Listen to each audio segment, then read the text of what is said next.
everybody, and welcome back to the Men's Couch, a show about men's mental health. I'm Alex Hennon. I'm Angie. Micah. I'm Sam. And welcome back. And before we start, don't forget to follow us on Instagram at Men's Couch. Micah, take it away. Okay, today we're going to talk about imposter syndrome because I feel like it's something that we didn't talk about already, and I feel like it's something that everyone deals with, but we probably don't notice it because we don't know what imposter syndrome looks like. So I think it's something that everyone deals with, and also we should normalize imposter syndrome. So yeah. Yeah, I definitely agree on that. And I'm just going to warn you all, I'm going to try so hard not to make Among Us jokes throughout this entire podcast. I swear, I'll try. I don't get it. I don't know how it relates to Among Us, but I mean, because Among Us, imposters, anyway, Yeah. I'm dumb. Anyway, let's go. okay. Who wants to start? I just kind of like started. Okay. So I know that you previously said that the imposter syndrome should be normalized. Well, like talking about it, yeah. Oh, okay. Talking Yeah. about it. Yeah, I think that that's something that a lot of us go through in different Yeah. ways. I've personally gone through it like academically and just stuff like that. I can imagine that people who are into sports might feel it to a certain degree. I think it affects people from all different like backgrounds and stuff. I don't think it's really like a certain groups go through it more. I think it's more of everybody faces it in their own ways, and that looks different for everybody. I find that, well, do we all know what imposter syndrome is? Yeah. I can define it real Okay. quick, though, Yeah. if you guys want me to. Yeah. I'm really excited to delve into this topic, too. I think it needs to be talked about, but imposter syndrome is when you view yourself as incompetent, a fraud, Yeah. when you have accomplished something and you just feel like you don't belong. You find yourself constantly asking questions like, oh, I don't belong here, I'm a fraud, how long till everyone finds out, or I just got lucky. Those are typically statements that people who are experiencing imposter syndrome deal with, and it comes from uncertainty from within, and you can be very fragile when you're experiencing imposter syndrome, and it's hard to live up to expectations. And once expectations are in place, imposter syndrome can quickly follow. I feel like imposter syndrome is you can't own your success. Like you don't know how to like claim it. Like this is what I did. So you just said, oh, it's because I got help. You can't own your success. You kind of downplay it. Mm-hmm. So I think I have that problem a lot. I think it's because I feel like when someone notices my success, my reaction is, because I don't like that attention. So my reaction is, are they really? Do they really think I'm successful or something like that? Mm-hmm. Yeah. And it's said that being a perfectionist, you are more likely to experience imposter syndrome. So when you want everything to be perfect, you're going to put yourself in awkward positions where sometimes you're very susceptible to that. So, yeah. Yeah. And I think because with being a perfectionist, you have very high expectations or even unrealistic expectations. So if you feel like what you're doing isn't enough already, then you can't claim that success because, oh, this is just the success I have isn't enough. So like what's the use of claiming it if it's not enough? Yeah, I definitely think that it's probably something to be able to.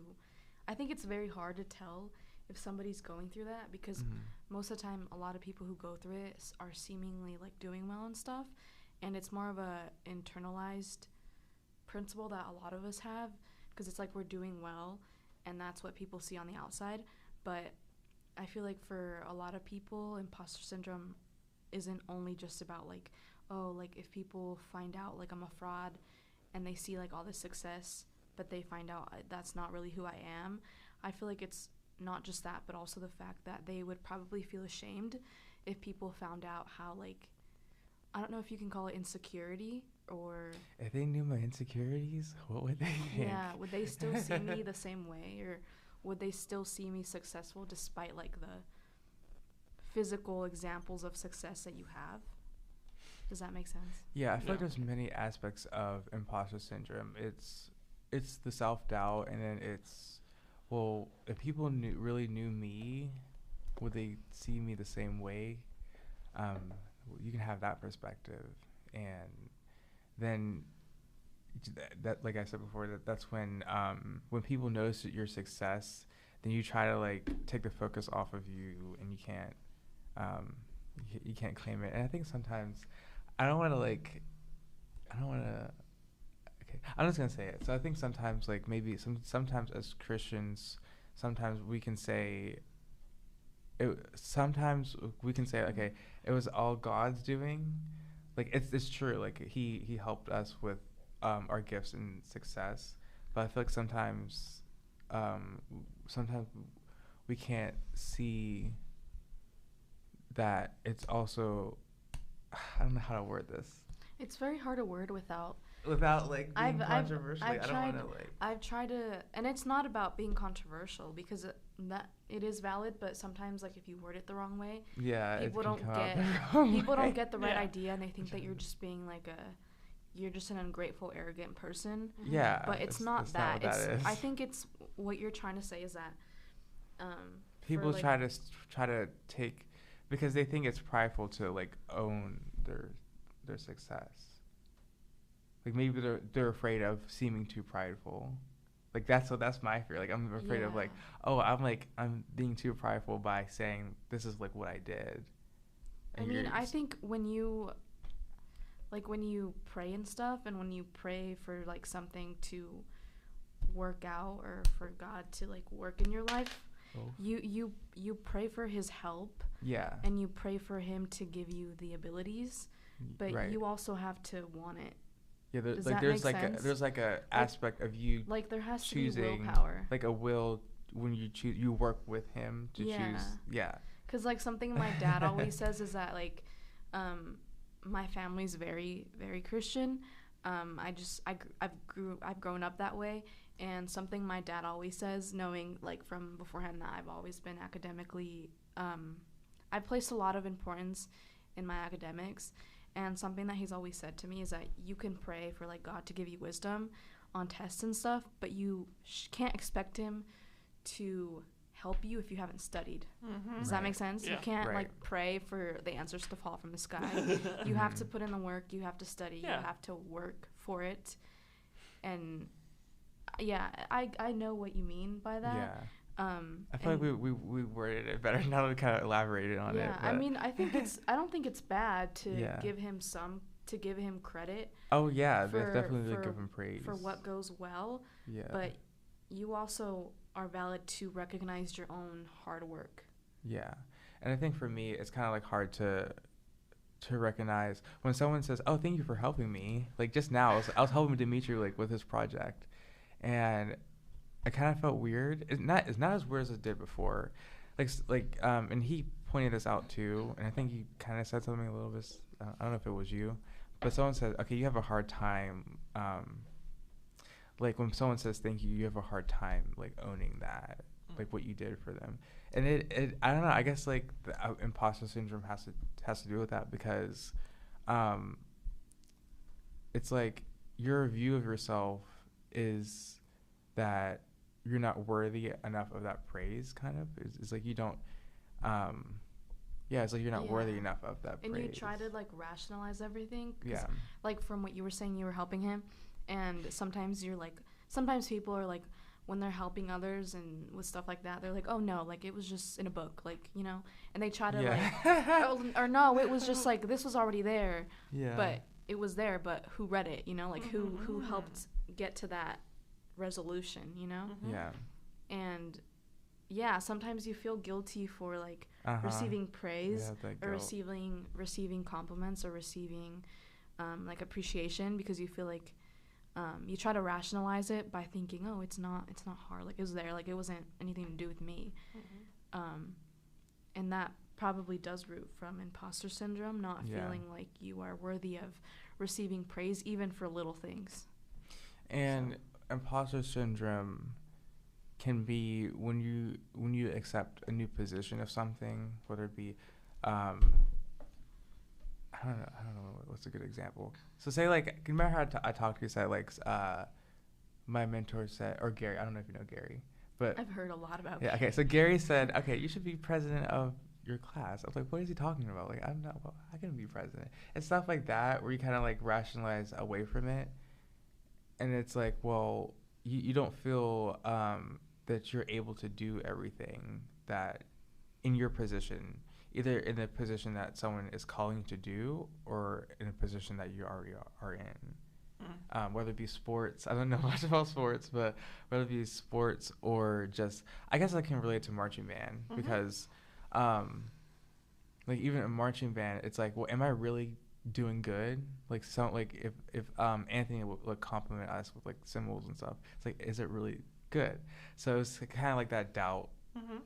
And if you receive an award and you get that, but you don't feel like you deserve it, and people are like praising you, like, oh, you did so good, but then it's like like they didn't see like the process of how I got to that award.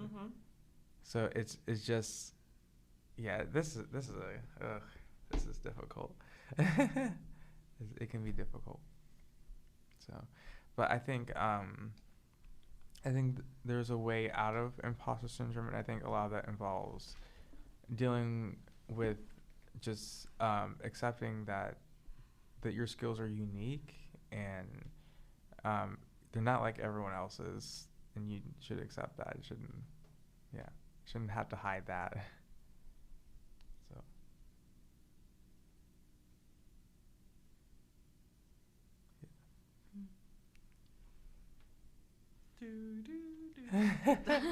Do you have anything else to say? That was all really good stuff. That was very long-winded, but I think there was a lot of wisdom to be pulled from that back and forth that you and Angie just had. I think imposter syndrome can stem from comparison. Yeah. And a lot of times when you compare, you don't see the work that's done in the background. You make very brash comparisons that lead to imposter syndrome. So, oh, this person got this grade on the test. You don't know how long they studied. You don't know what they've been doing outside the class. You just observed them for a microcosm of time. Yeah. And it's in human nature to jump to conclusions, but that can often be the roots of imposter syndrome. So I think whenever you're having negative thoughts that could be perceived as imposter syndrome, it's important to take a step back, and when you don't feel like you belong, look at it from other people's perspectives. And don't disregard what they've done to get there, because every single person is different, and comparison is going to be that thief of joy. You just don't want to compare. Because I feel like we look at someone else's success, like their success story. That's just, we look at like the award part where someone receives the award, and then we don't like look at what they had to do to get there. Especially in the age of social media, you can put your triumphs on a pedestal, but then you can kind of bury some of the failures, some of the hard work. You only see the highlights, and you rarely see the lowlights. And that can be very detrimental to your mental health. Yeah, because you're like, well, why isn't my story like you don't see your story as successful, but because you're comparing it to someone's their award picture, and then you look at your life, you're not there yet, or you're working through things, and it's like you're working towards something. You're in the process of it, but you haven't gotten to that award part of it, like the award image. And you compare it to like someone's like complete goal or whatever to your struggle, or the fact that you're constantly growing. It's just I think that has a lot to do with like comparing somebody's result and outcome to the journey that you're currently going through. Yeah. And obviously it's not going to look the same for everybody, but it's very like it's unrealistic to compare somebody's outcome of all the work that they put in that you probably have no idea that they've done to your own current journey. And it's not, of course you're going to feel maybe like imposter syndrome because your journey isn't over and you still haven't reached your level of capacity, if that makes sense, like your ultimate like outcome. So it's not, I don't know, it's something like that, I think. Yeah, and I think why, so I said like it's important to talk about imposter syndrome because everyone has it and we don't think other people have it. So we doubt our own selves. And if you ask someone else, they probably doubt something, but it might be in a different area. And I feel like we're the only ones saying to ourselves, well, am I really this good as people say? Am I really that good? And yeah, I think because and then there's like the fraud aspect. That can be like just feeling like you're faking it, but like you're really doing it, but you feel like you're like it's all like a fake, but it's not. You just like feel like it, and it could be like, it can trip you up. I feel like when you go into imposter syndrome, it kind of discourages you from, or you can even sabotage your success. You can sabotage I might further. as well not finish. I might as well not try because it's not. Yeah. Yeah. Like you sabotage further success because you don't believe in that you deserve the success. Yeah. It's, oh my gosh. That's deep. I would love to hear what you're thinking right now, Alex. Me? I know you haven't had really a chance to fully elaborate on the subject there, share. So, if you don't mind me asking, do you mind keying in here? Yeah, of course. Like I was just trying to think of what I should say. Is hearing all your stories. Do you have imposter syndrome? Honestly, yeah. I mean, Okay. because I have like so many different interests of like being a filmmaker and like trying to work out everything like that to where I'm like, am I doing something wrong, or am I copying, like imposter? Am I copying someone else? Yeah. Too much. Like if Yeah. I'm not like me, Mm-hmm.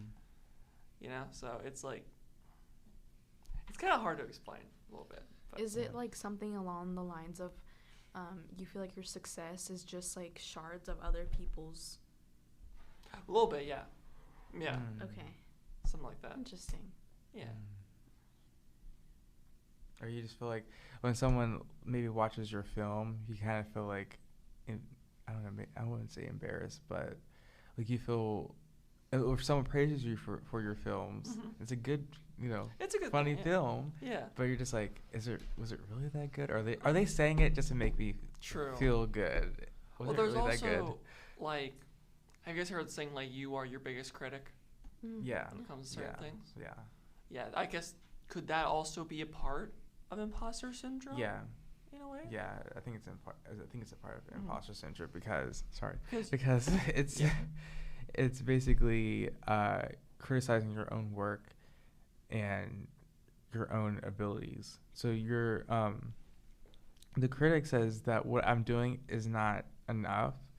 So when it comes to people actually praising what you did, you're just like, oh no, this isn't enough. This can't be good. This doesn't align with how I view myself. So it can't be as good as people say it is. Yeah. Exactly. I'm fooling myself. Well, it's also kind of like where, I don't know if this makes sense at all, but if you, like for your journey, right? Yeah. Most people just see the end part of that journey, Yeah. but they didn't see all the pitfalls and stuff that you have experienced or the flaws that you see Yeah. throughout that experience. No, I feel like it's like that when sometimes we give our testimonies. We'll say, okay, this is what happened, but we won't like say, oh, I wrestled with this area, or if we say like for me, if I say, well, God delivered me from this, people might think that I don't struggle with that at all anymore. And I think when we kind of focus on just that part of someone's story or whether they get an award or whatever, then we'll feel less than because we don't have like our story is. Well, I'm still struggling. Mm-hmm. Like, I'm not as great as Alex. He's got everything together, or Wait, Sam. His life is all put together. What? Yeah. I think a lot, like for out of personal experience, I feel like imposter syndrome is a huge thing, especially when you have like objectives that you want to accomplish, and like before you've gotten to your end result or your outcome, you've gone through a lot of failures and, like you said, pitfalls or just moments of lows and struggles, and people just see the end result, and you feel like if you tell people your struggles and That disqualifies you. you tell them how much they affected you and how much they changed you and how much they maybe you think slowed down the process of your outcome, that they'll see you as like, oh, was it really that hard for you then? Like, why was it so hard for you? Like, were you just not competent enough? Yeah. And they'll like Did you not try hard? disqualify your wins or Yeah. your good result, and they'll see the failures that you had along the way as they'll place more value in that than your ultimate end success. Yeah. Right. So you just keep the failures to yourself, and you just present them with the success. But it is also like a shame thing because I feel like when we reveal our failures that like we don't want to, we feel like people would judge us about our journeys. And I think actually people might relate to your journey if you talk more about like your weaknesses that, are that there's more strength in your weakness than you think. Like there's like that part of the story is just as important as the award or the whatever, like The human struggles. yeah, the human struggles. So And just something more positively, most people might not even say, "Oh, you struggled in this." They might like look at your journey and see the struggles and actually kind of respect that. yeah, If that makes any sense. yeah, To be more like, "Oh, okay, that's really cool. You were able to overcome that pitfall." yeah, Yeah. yeah. Thoughts? Yeah, so I think another part of imposter syndrome that doesn't get covered or talked about a lot is how it can impact your relationships. We all just established that we all feel it, and Angie talked about earlier that it's very common that you feel like you're the only one that's experiencing imposter syndrome. And so there's a couple ways to communicate your imposter syndrome and to help others well in the process of communicating. Because if you don't address imposter syndrome, it can lead to an inability to connect with your partner. You're not trusting your real self, and you just can't really form deep or meaningful connections. So it's important to have someone that you trust and compliment them, even on the simplest tasks that they're not even self-conscious about. Just be like, wow, you did a really good job there. Because words go a long way. It's what Alex talked about with his filmmaking. Yeah. You're your biggest critic, and so sometimes you just need someone in your court who's going to back you up, who's going to make you feel comfortable, and who's going to appreciate you. Like I did with like Dimitri. Because he just sorry, I'm not trying to like shout out to Dimitri, but he's doing his research paper, and I just was kind of affirming him in that, like, hey, you're doing good. You're like, you're getting started on this is good. And I just, like you said, it's important in our relationships because people, like, if we don't, so number one, I feel like if we don't allow other people to see our imposter syndrome, then that does create like a disconnection or like kind of like a fear of just talking about personal things because you see the other person as successful and you're like, oh, I'm like kind of scared to like tell them about this because they look so successful. So, or it can like you said, it's also important to affirm and praise someone for what they do, so that they know that, like, just like hearing that and letting that be affirmed, they can build that skill that they have. Yeah. I actually definitely agree Yeah. on this. Yeah, like even like just like a simple compliment Yeah. could make anybody's day. Yeah. Yeah, you know? Mhm. Like if I went up to just some random person just having a bad day, I say, "Hey, I like your shirt." Mhm. That could brighten someone's That's day. actually how me and Miller became friends. Really? Yeah, because he just like randomly just said, "Oh, I like like he said I like your shirt." Yes, yeah. Nice. So I think just like yeah, I think if we kind of I think sometimes we have a habit of just showing our just our success part of the story, and if we only show that, then people aren't going to be comfortable. So I was reading my question. No problem. So they're not going to be comfortable coming to us about the real areas of struggle, because they're always feeling like that you are super successful. They perceive you that way. Mhm. And another question is, do you always feel pressure to appear successful?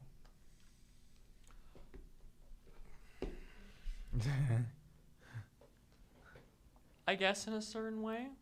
Mm. Yeah. Like everyone kind of has a mirror that they Are you want the to first child? I'm just kidding. what? Are you the first child? Yes. Okay. I don't know how that works. But Wait. I'm the second child, so. Oh, you mean like the first child? Like is... how so Lauren was saying, like how I think she was saying, like, because she's the oldest, then there's like more pressure for her to like be successful. That's yeah, that's kinda. what I was saying. Yeah. Yeah, in a way. Yeah. Because like you have to be like. I don't know. Controversial opinion. I don't think that it's like a struggle only firstborn children face. Yeah. I think every child faces it in a certain way. Like firstborn, yeah, you're the first one to set the standard. The young child, you have to live up to what the first one accomplished. So I don't know. I think it's like I grew up only child in the home. I have a half sister, but it's mostly just been me throughout the household throughout the years.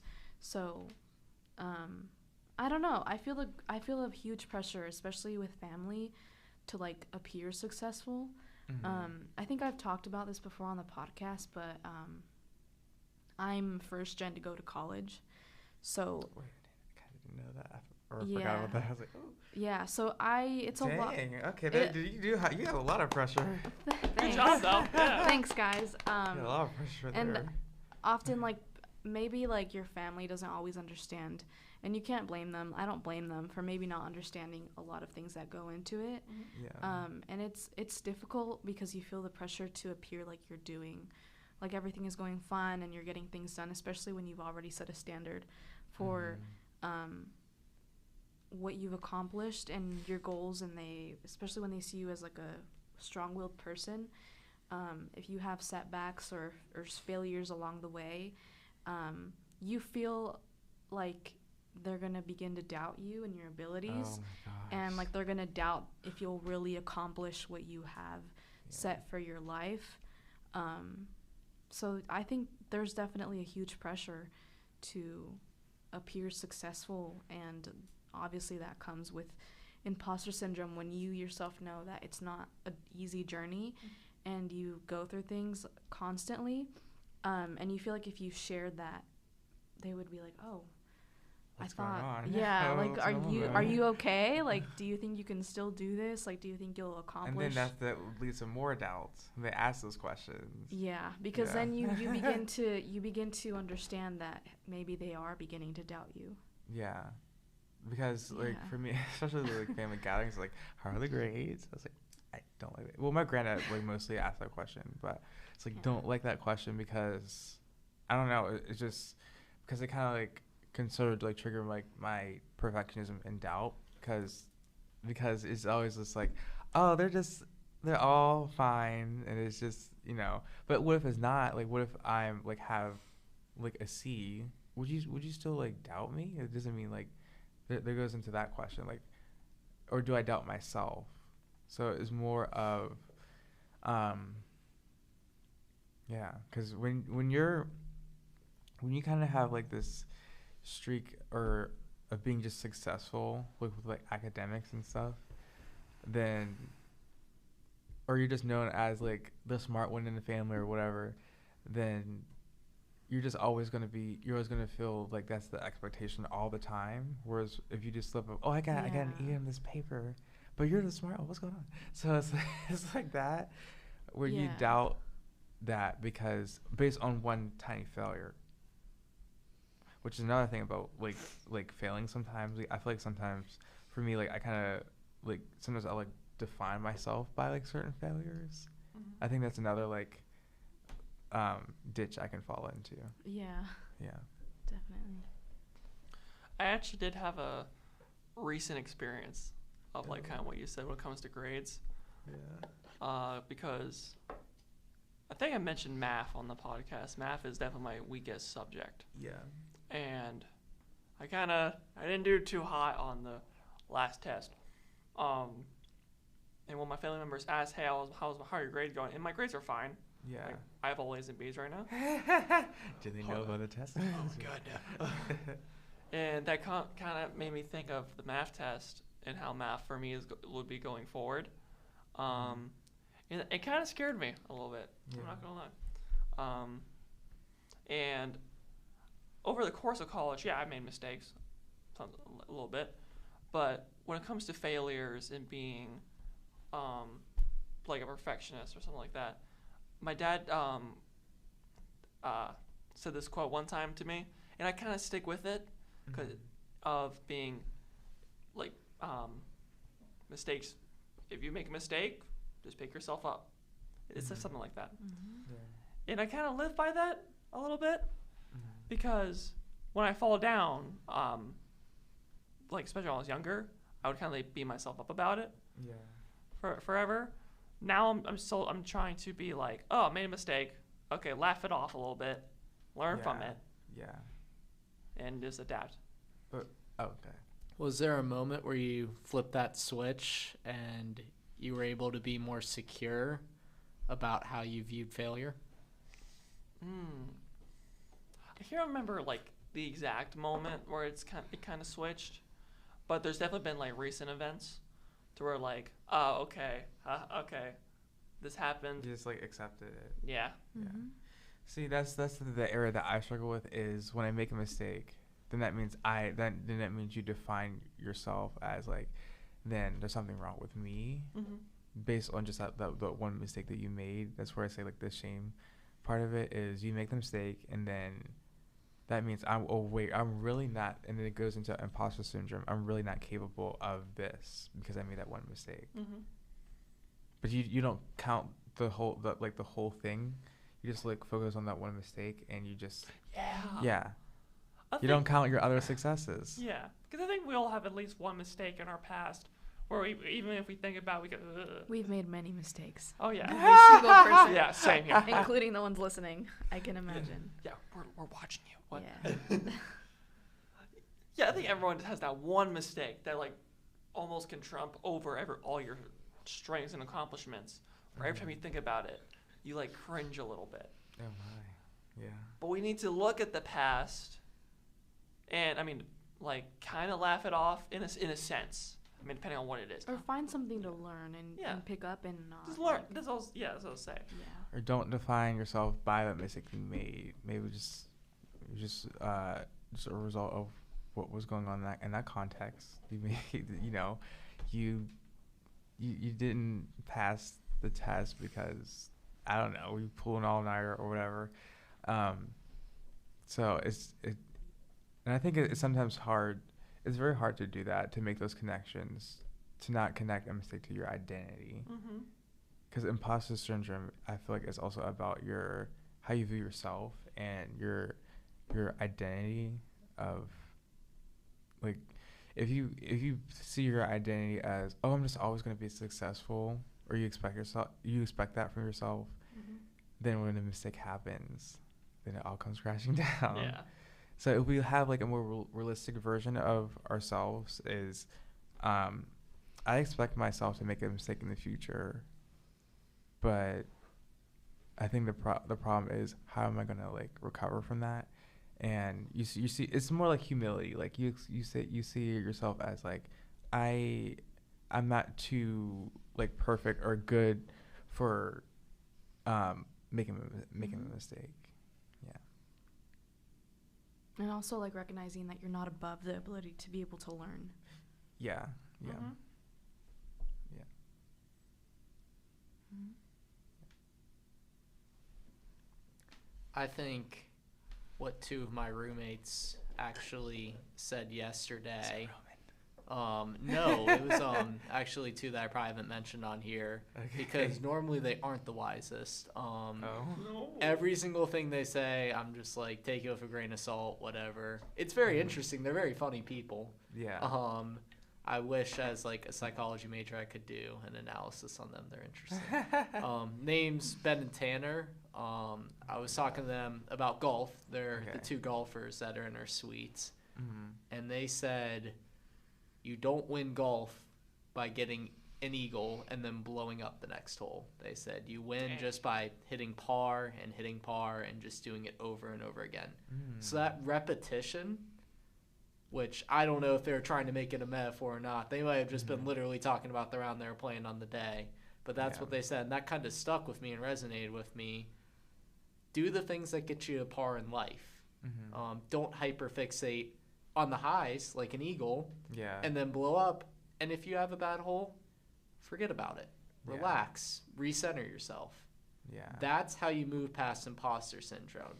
Because with repetition, if you do something over and over again, the first time it happens, the first time you hit that par, you're going to be like, oh, I can't believe that happened. And then you're going to hit it again and again. Like and practice. Again. It's like a practice thing. Practice is perfect. Yeah. And that's how you defeat imposter syndrome. If you're in the situation enough, no matter how much your brain thinks you don't belong, eventually you're going to flip. And maybe that's what happened for Alex, was he was a little bit self-conscious about his grades, but then eventually he saw enough A's on that report card that it worked. Every single person has imposter syndrome, which we've covered.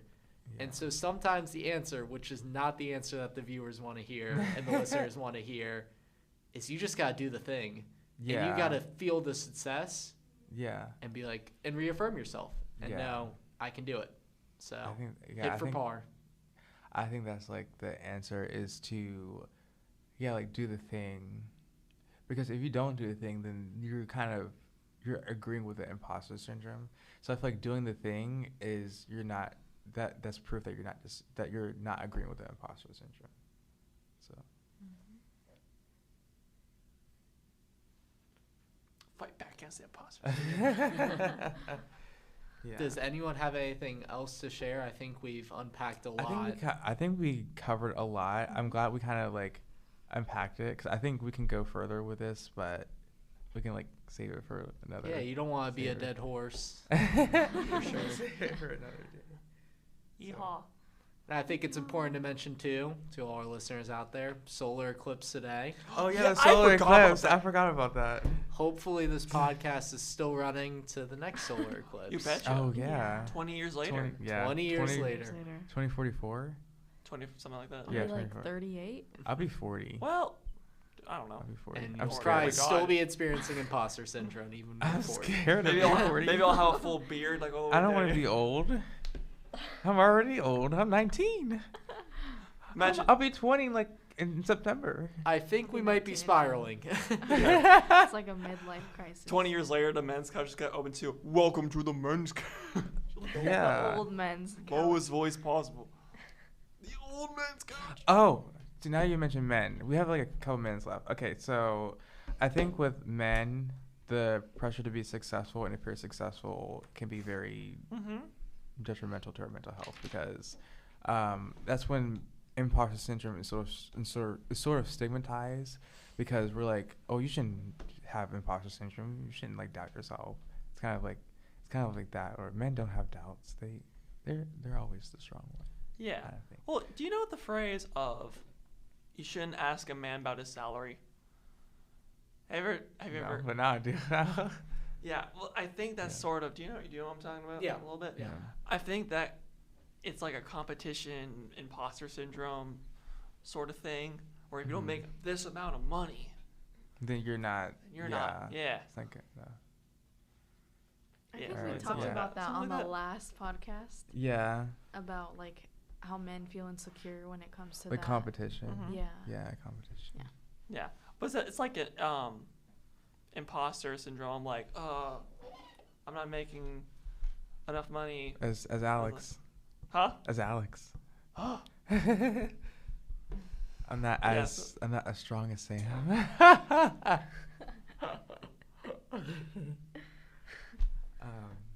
Yeah, I think we hit a lot of good points. So, I hope the listeners were able to get something from this and able to yeah. feel less alone in their imposter struggles.